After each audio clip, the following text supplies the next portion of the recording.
Building a brand that's premium has almost nothing to do with just being more expensive. In fact, that is almost entirely irrelevant. It's about using timeless psychological principles to cultivate an image of greater desirability and higher perceived value in the eyes of the customer compared to anything else in your market. And for us to understand exactly how that works, you must realize that demand for any solution in any niche always exists on two specific levels. Demand for functional value is, of course, demand for the actual utility of the product. What does it do? What is the end result? But there is another, which is of either equal, if not greater, importance than that. Demand for symbolic value means demand for what the purchase and what the ownership of that solution actually signals. Premium branding creates symbolic value, and that's essentially going to mean that your leads are going to start caring less about the price. In fact, they'll be honored to pay whatever it is that you ask of them, and they're going to care less about the actual specifics of the product. They just want to work with you and only you, and that is the true advantage of cultivating an image that is premium.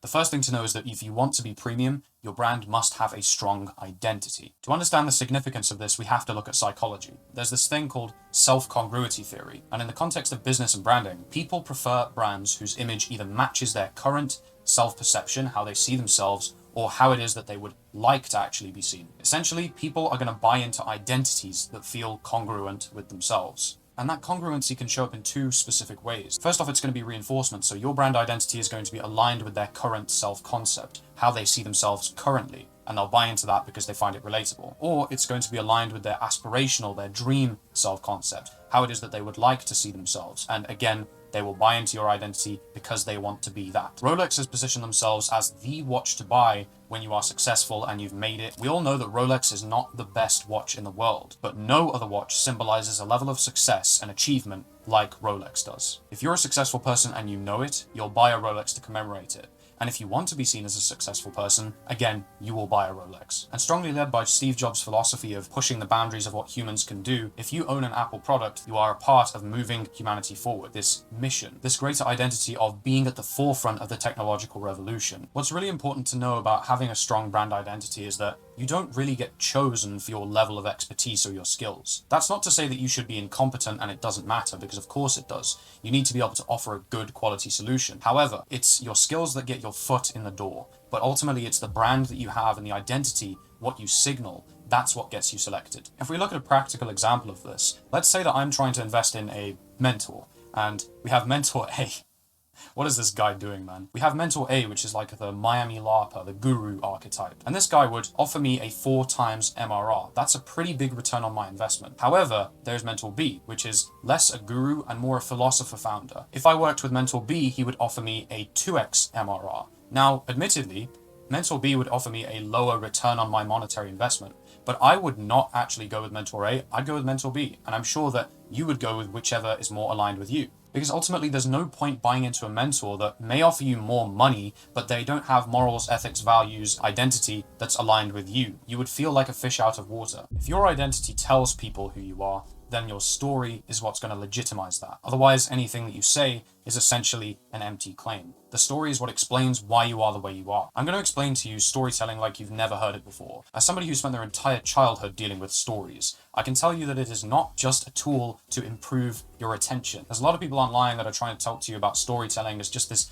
tool to make people engage with your content more. But in reality, there's so much more to it than that. The way that we use storytelling to build an image of premium is by leveraging the principle of depth, the feeling that there is always more to be discovered. When people perceive depth because your brand actually has a story, then people are naturally going to want to explore it. We always care about the characters who have depth, who have personality. For example, this is the way that crushes actually get formed. You form a crush on somebody because you sense depth. Every new interaction with them is really exciting because you learn that little bit more each time, and that's extremely rewarding to us. Depth works the exact same way for your brand. And storytelling is what reveals the existence of depth. Why is Jack Daniel's one of the most famous whiskeys in the world? Well, it's about the story of Jack. It's about the story of the mysterious Uncle Nearest who taught him how to distill the whiskey as we know it today. It's about that homespun honesty and that heritage behind the bottles. What does old number 7 really mean? You're not just buying Ferrari because it's a fast car. You're buying it because of the heritage, the story behind it.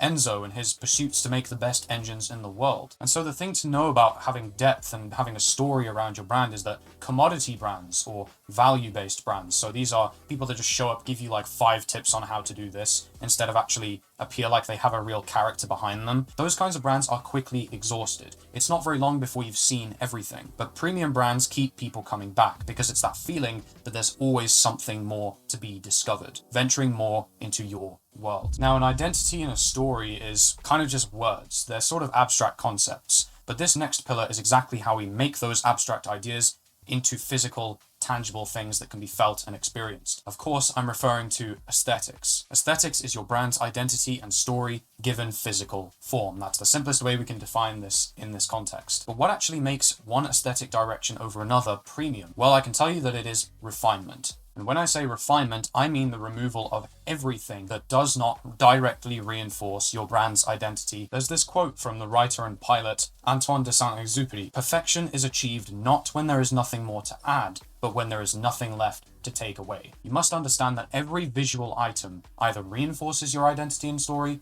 or it doesn't. Whatever doesn't needs to go. I mean, if you think about it, why do so many premium brands seem to be very minimalist? Is it just because minimalism makes something premium? Well, no, it's simply because minimalism is a direct consequence of refinement. It's a direct result of taking out everything that doesn't reinforce the identity and the story. They're not begging for attention. They just assume that you're already focusing on them. That's a degree of confidence that commodity and value-based brands can't seem to reach because they feel like they need to be constantly reminding you all the time of how valuable they are. Premium doesn't do that. They already know that they have your attention. Apple, again, is well known for their aesthetic minimalism, very reflective of what Steve Jobs believed in. The idea that less actually takes more effort. He wanted to make sure that the emphasis reflected how obsessed they were with creating the best cutting-edge tech. Or think about a clothing brand like Brunello. There's no loud logos, there's no bold visuals, it's just simple stuff. It's just minimal, focused on the quality, focused on the cuts, and that's what you want if you're at that level of society looking for the best clothes in the game. The main takeaway that I want you to have from this is that aesthetic refinement allows quality to speak for itself. Now, you've spent all of this time building a strong identity. You've